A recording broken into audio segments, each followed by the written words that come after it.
Right. Hi, everybody. Welcome to this Insights webinar on B2B selling of complex digital and ICT services. My name's Grant Vernon from the Telecoms Academy, and I'll just be taking you through a couple of trends that we see in the industry, a little bit of research from Ovum, and then some ideas or solutions that you could use in your toolkit to improve your team's B2B selling skills. So very high level overview and some tools you can take away and use all in 30 minutes. So without further ado, we'll head into the material. We've seen some challenges as an industry. You'll probably be all too well aware of them. As telcos, we seem to be in an era of permanent flux. Technology is changing so rapidly. Um, we see the power and expectations of customers are rising. So customers are clearer on the solutions that they want. They're much clearer on the pricing that they want to pay, much more aware than they used to be and ease to shop around. We've seen an increase in commoditization, so customers are price sensitive. We've also seen a trend towards telcos possibly becoming pure commodities rather than solutions providers. And the challenge of telcos being able to offer complex solutions rather than the specialist OTT type players that currently do that. There's been a mentality to move from shifting boxes or selling lines to starting to sell complex solutions.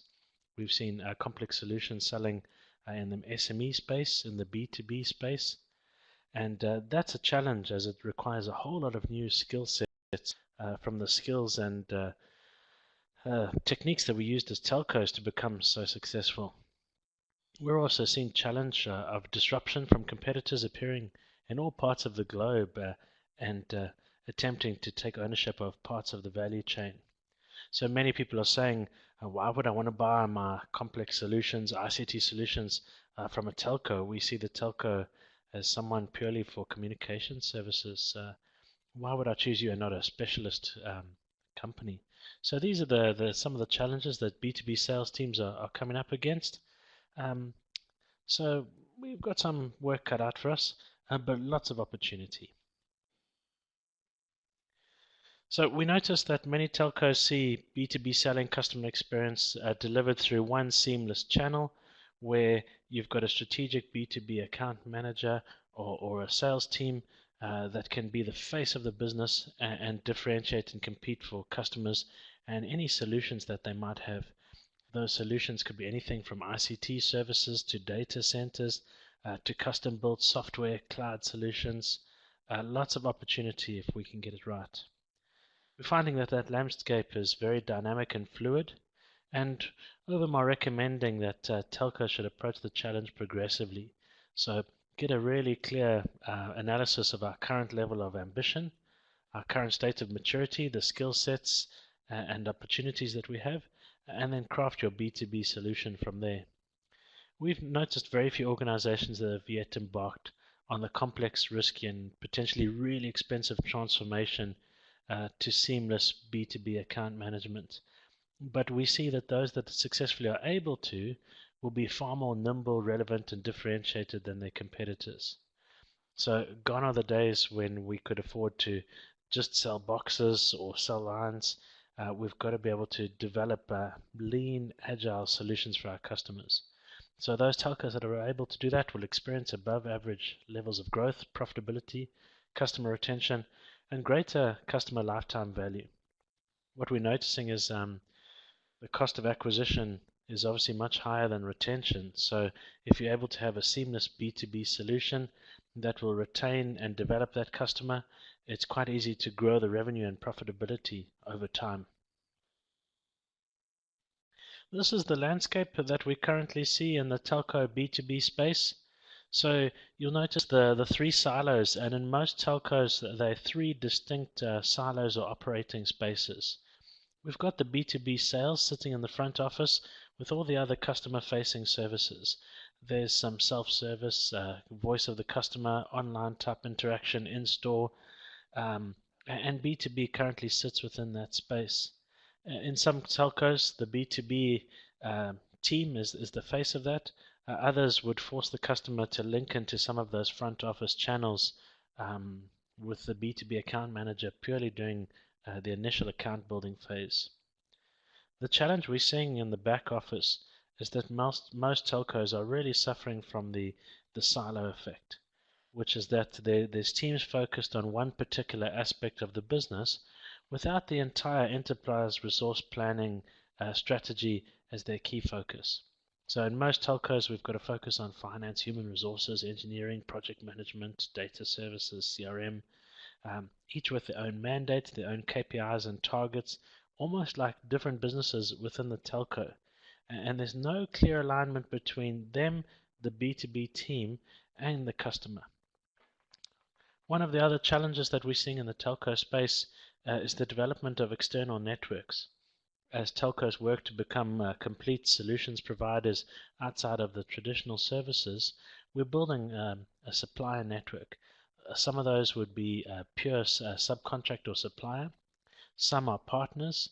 Others are sort of co-innovators, co-branding, sharing customer bases. So we're seeing a lot of that starting to develop. We're seeing a lot of acquisitions as telcos are acquiring companies within that space. But the challenges, again, dovetailing those to the B2B team and the front office, the customer face again. So many B2B sales teams are facing challenges where they've got a panel of partners or solutions providers, but no real accountability, deliverables, or KPIs to be able to put those solutions together to be lean and agile. You've got so many different cultures, different ways of operations, and it's really hard to bring those all together. So that's some of the challenges we're seeing. We call it the silo effect.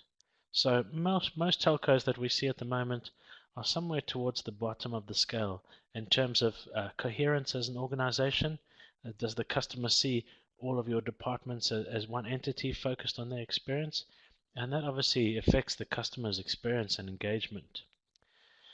Many telcos are still in the departmental phase where they're made up of silos. Each silo is fragmented and focused on their own KPIs and deliverables, and sometimes that's to the detriment of the customer.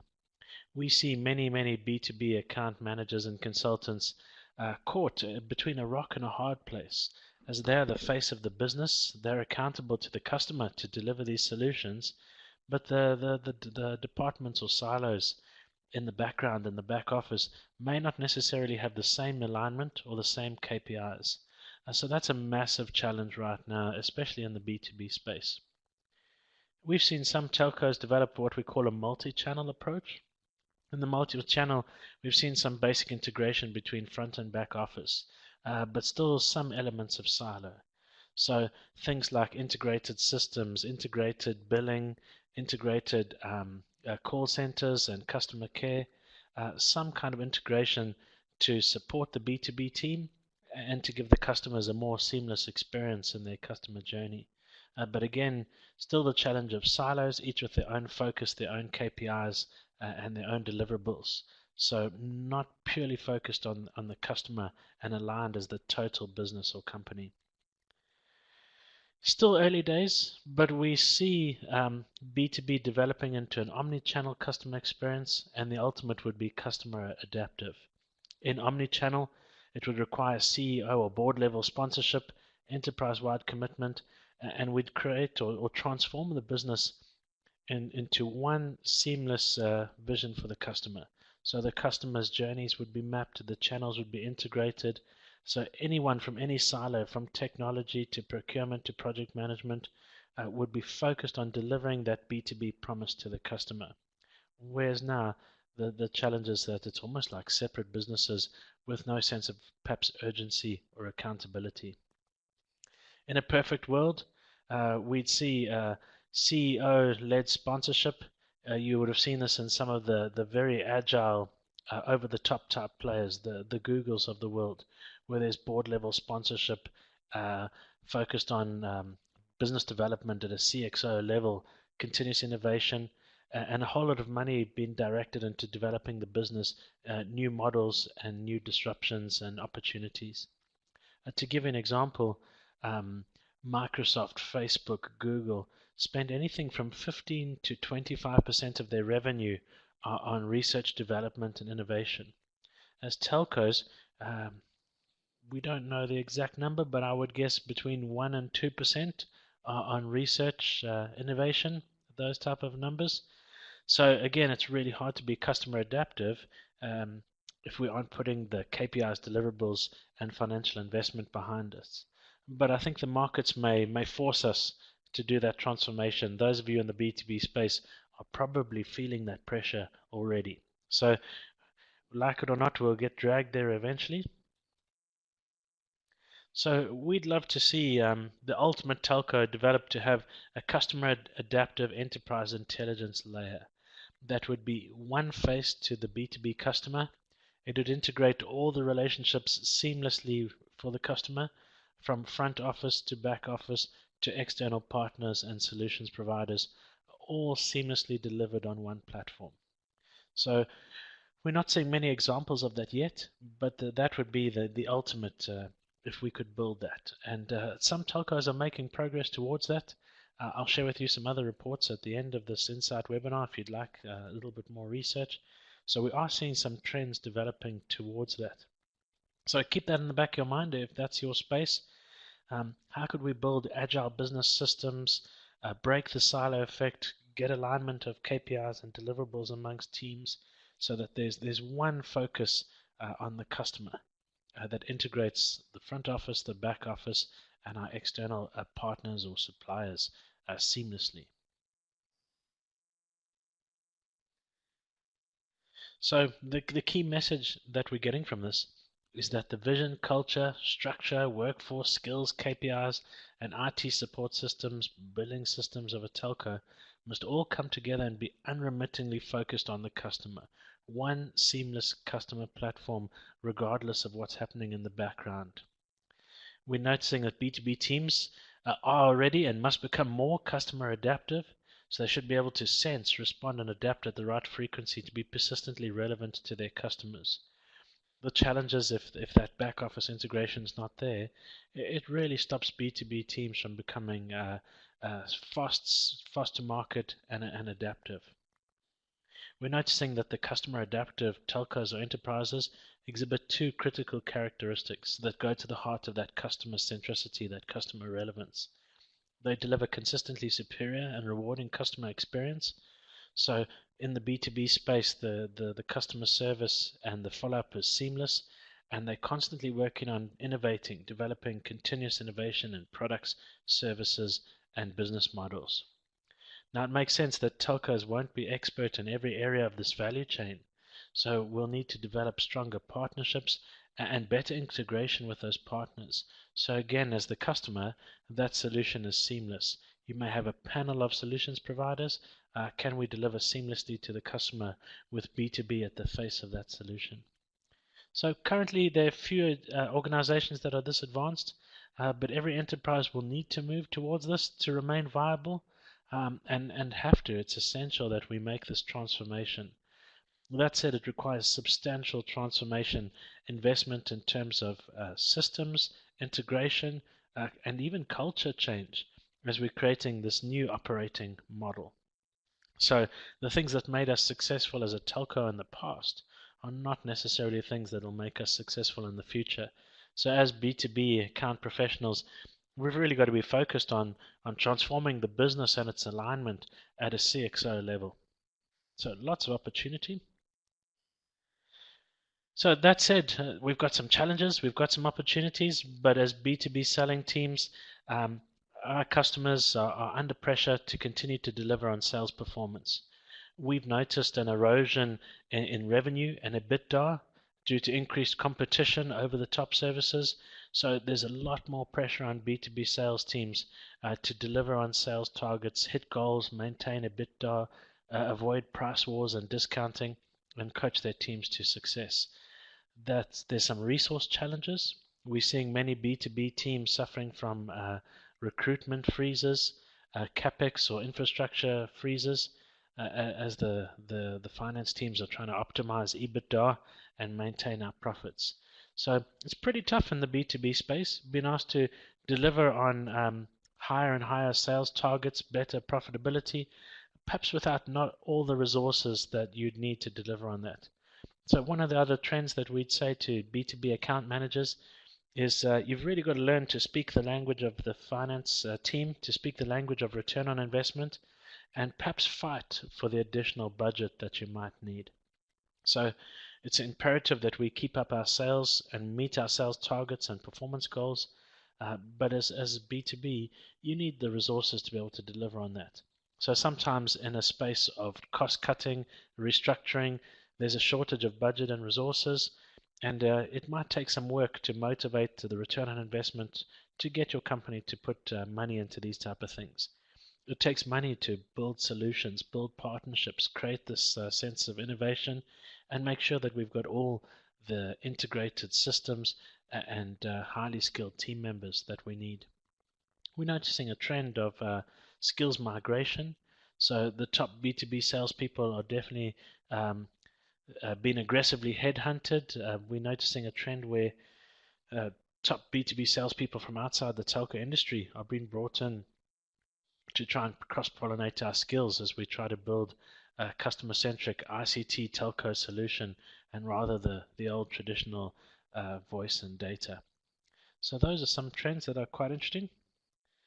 We're finding that in spite of these challenges, one of the best things that you can do as a B2B sales team is have a look at what you're doing and ask some more insightful questions. So the average B2B sales team is stretched really far. So the average B2B sales team is perhaps suffering from staff shortages, lack of resources or systems or integrated systems.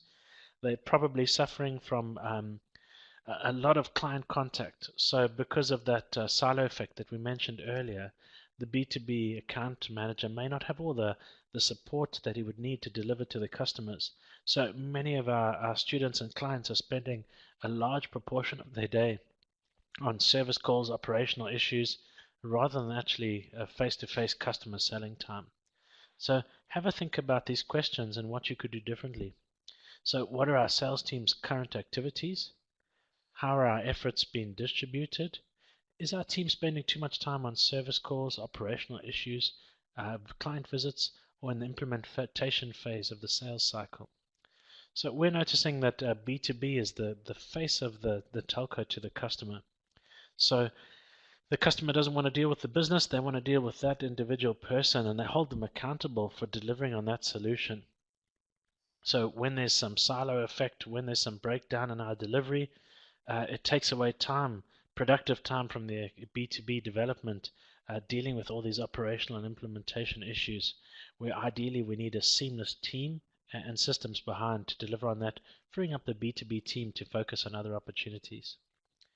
Are we getting maximum return on investment from every client contact?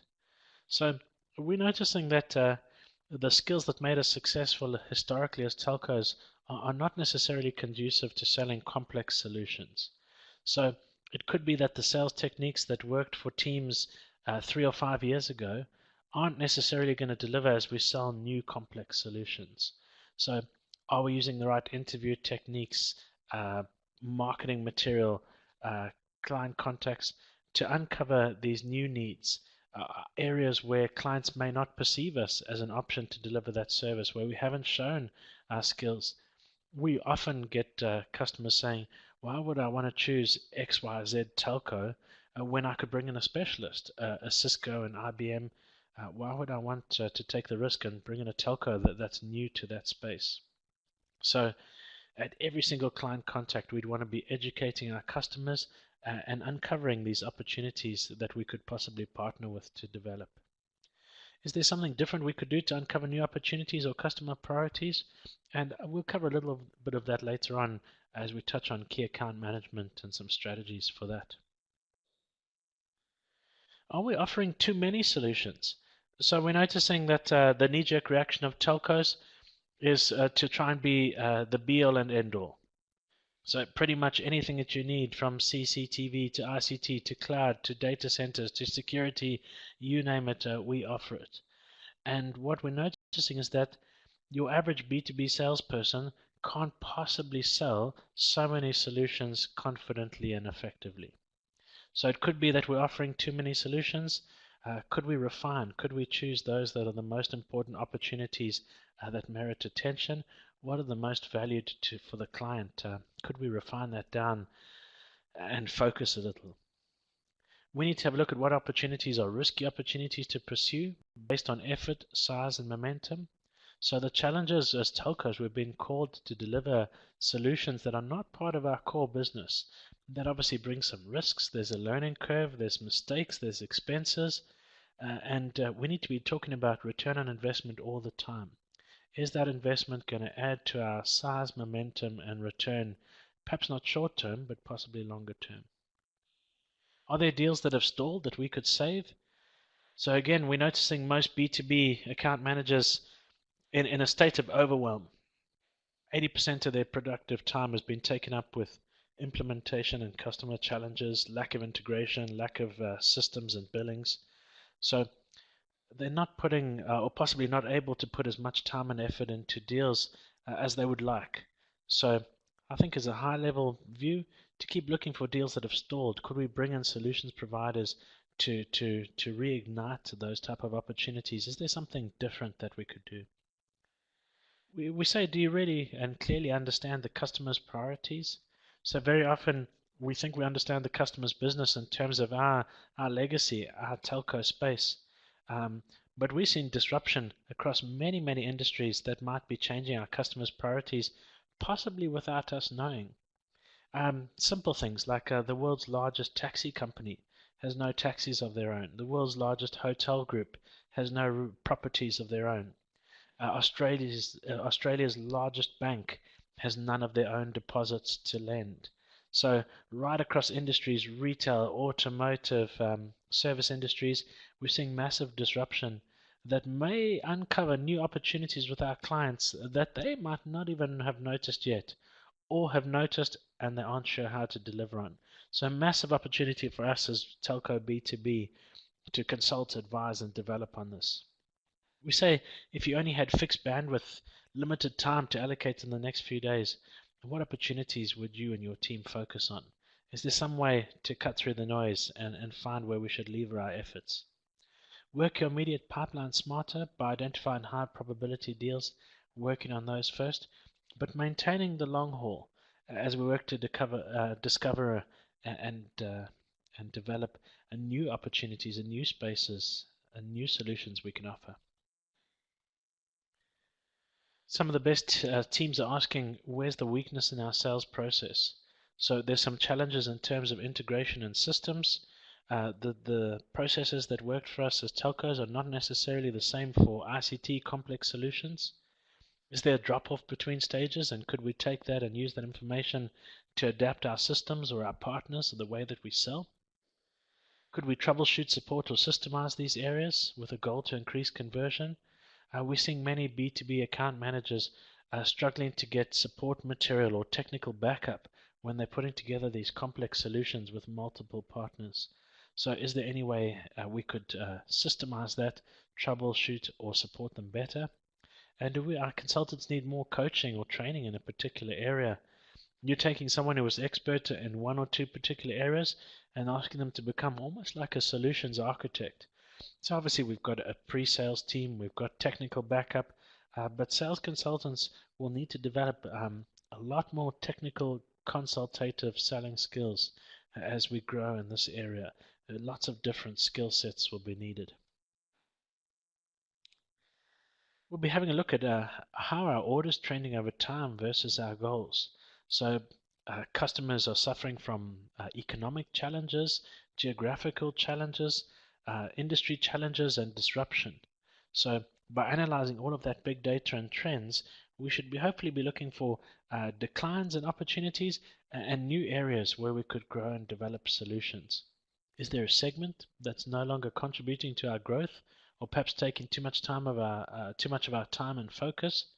We've seen some telcos be quite ruthless with segmentation and profitability and long-term strategy, shifting some clients from a B2B interface to a call center space until they can either grow in numbers or become strategic again.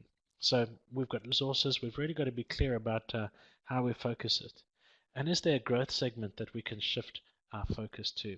And lots of new opportunities as we look at all the solutions that we'd be able to offer.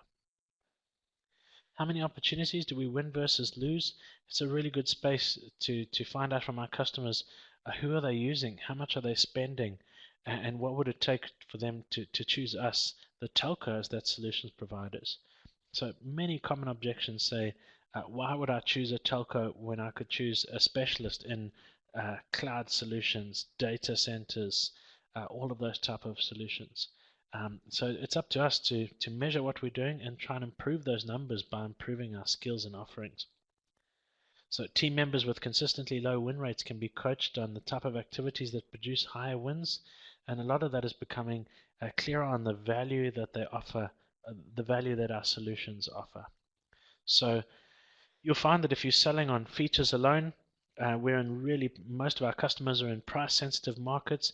It's very easy to be competing on features and price, which is a really, really bad space to be in.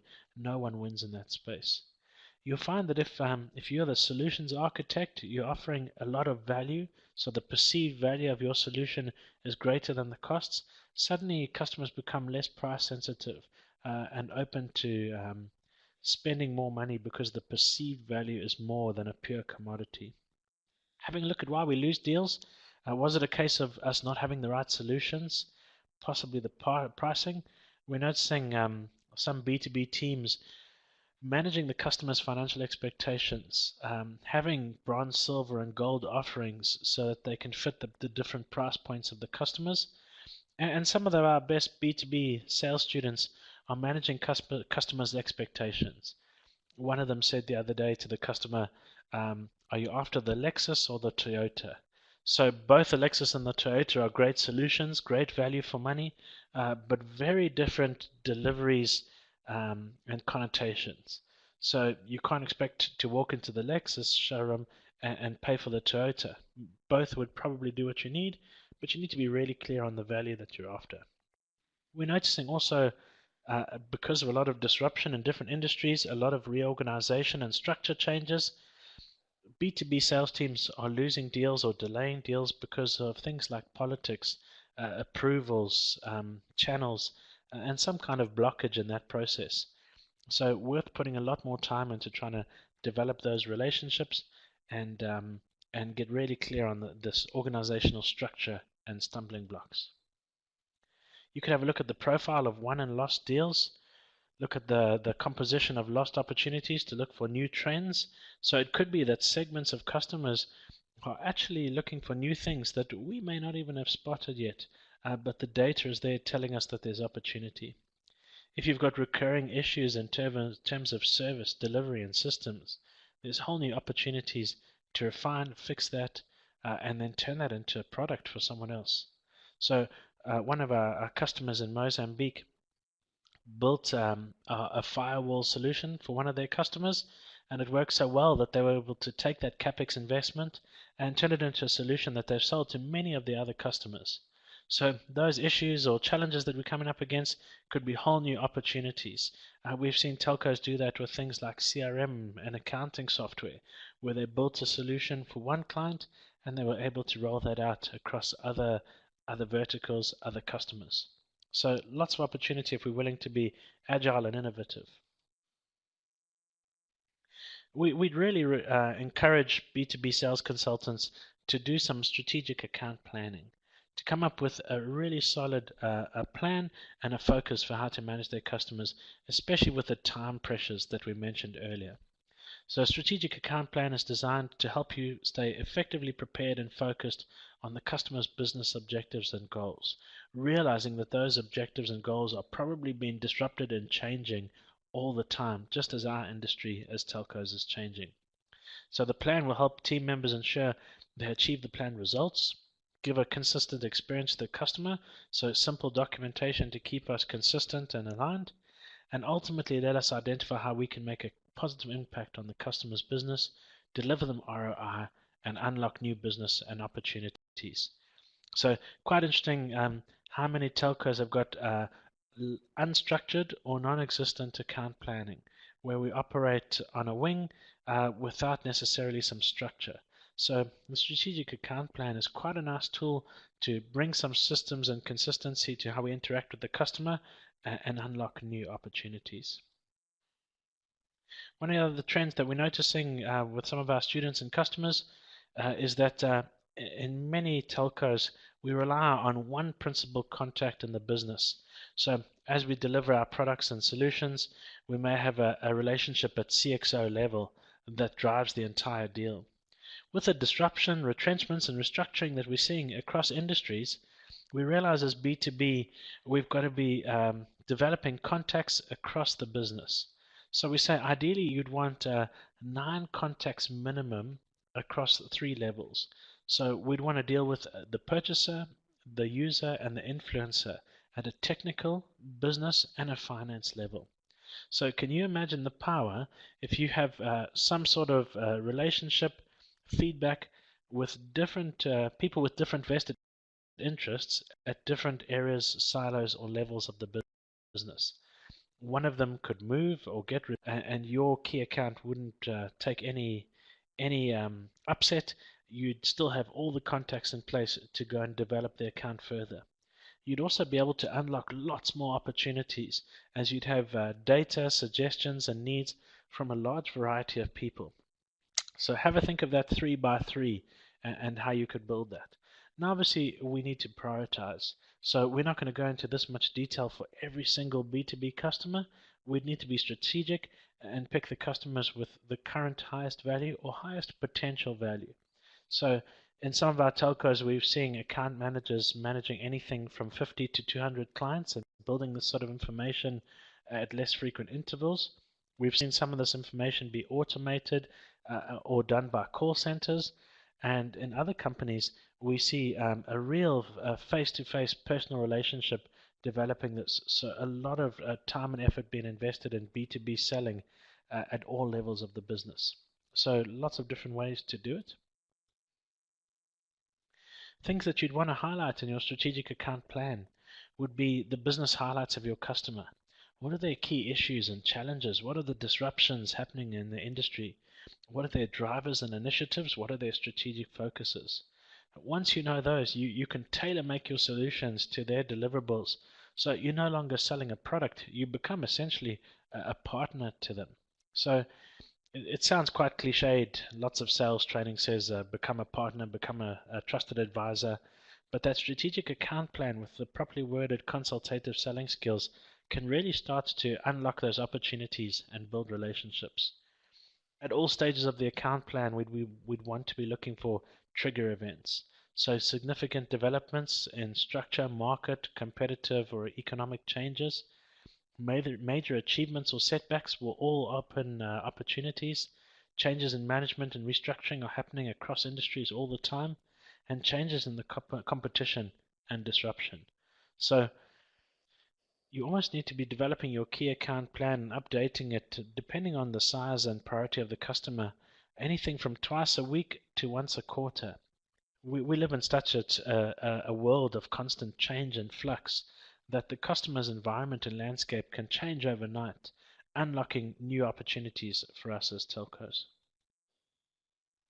It's really important to be focusing on the customer. So we talked about customer centricity and the trend towards that right at the beginning, but we find that so many B2B sales consultants are focused still on promoting our services and products, are so focused on what we can offer that they fail to get really clear with the customer on what their priorities are, what their needs and wants would be. And one of the tools that we're seeing coming across in consultative selling is a better, more powerful interview questions to help unlock the client's needs. So these are some quite nice questions. We will give you the soft copy. You could take them and incorporate them into your account templates and plans. Things like what's important to you in a strategic relationship? How do you compare to your competitors? What's the biggest challenge you're facing today? What is your corporate culture and how does it affect the way you make decisions? Quite a nice one. What do you perceive as our weaknesses as a vendor? And why aren't we doing what you'd like us to do? What aren't we doing that you'd like us to do? So lots more power questions in there that we could systemize into our B2B sales account plans to be asking better questions, uncovering the client's needs, wants, and challenges in a more improved way. So hopefully that data is useful to you. Um, I'm going to just put in the pod with the notes. So if you'd like a soft copy of the notes, you'll be able to download that. My details are there. Please don't hesitate to drop me an email if you'd like more information on any part of this presentation, or if there's something else, another aspect that you'd like a bit of research on. Please don't hesitate to get in touch and let us know how we can help you. So very shortly, we'll drop the notes in. So if you'd like a soft copy of the notes, they'll show up on your screen. You'll be able to download them shortly. And those are my details, grant.vernon@informa.com. Please don't hesitate to get in touch if there's anything that you'd like to ask. So I hope that was useful to you. Please don't hesitate to get in touch. We've put a little survey on the top right-hand corner of your screen. We'd love to get your feedback of how useful this short webinar is. So we're experimenting with the 30-minute high-level insight format. If you get some time, wouldn't you just give us a rating there just to let us know the effectiveness of how you felt. So thanks very much for that. Please don't hesitate to get in touch, grant.vernon@informa.com. Anything else that you'd like to research or talk through, please don't hesitate to get in touch anytime. Thanks very much to Dave for doing the technical backup.